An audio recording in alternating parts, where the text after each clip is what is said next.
Well, hello and welcome to the fifth of our weekly videos looking at the Through the Bible series and commenting on what you read and looking forward to what you're going to read this coming week. May God continue to bless you as you spend quality time in His Word.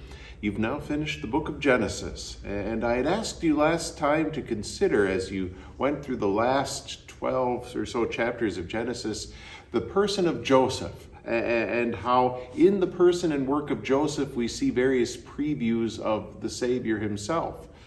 Joseph was abused by those close to him, though he had done nothing wrong to them. And Joseph was sold for pieces of silver. When Joseph finally did get down to Egypt, he did experience a tremendous reversal eventually. And we think of the words of Philippians that talk about Jesus descending and suffering and being obedient unto death, even death on a cross, but then God raising him up to the highest place. And something similar happened with Joseph, going from a slave in Egypt to ruler of all Egypt. But then Joseph, we see, deals with his brothers in a spirit of love and forgiveness, right? Rather than seeking to punish them for what they had done to him. And several times he comforts them with the words, "Do not be angry at yourselves for what you did to me. You meant it for evil, but the Lord meant it for good." And then I'd also asked you to consider, as you went through the last chapter of Mark and the first 4 chapters of Galatians, how Jesus' death and resurrection changes our understanding of God's law.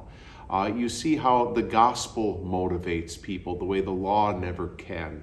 And Jesus' followers in Mark 16, we have that summary statement about how they just took the gospel out into the world, and Jesus was with them, blessing them as they did so. They did so because they themselves knew the glorious truth that their Lord had suffered and died for them and then had come back to life again.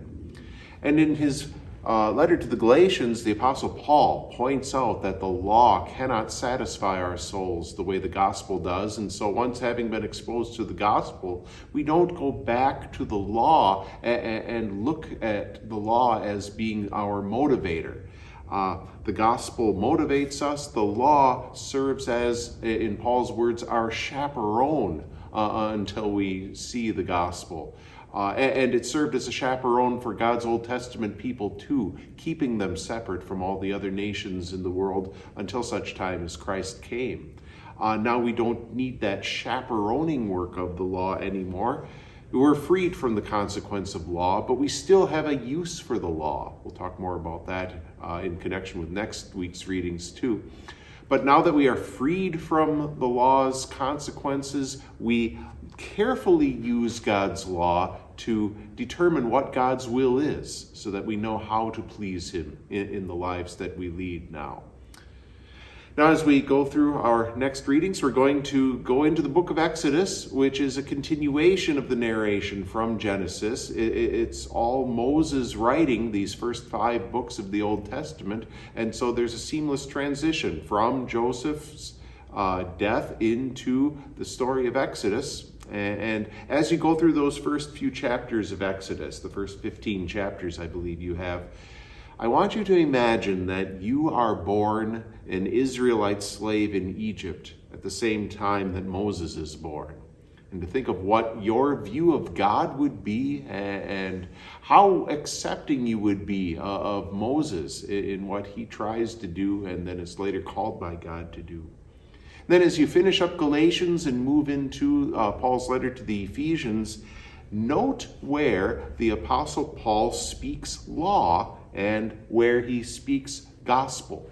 We spent some time last week seeing that the law doesn't have the power that the gospel does, but that doesn't mean we have no use for the law. We certainly do, and the Apostle Paul did too. And take these chapters as an opportunity to divide law and gospel and see what the use is for each.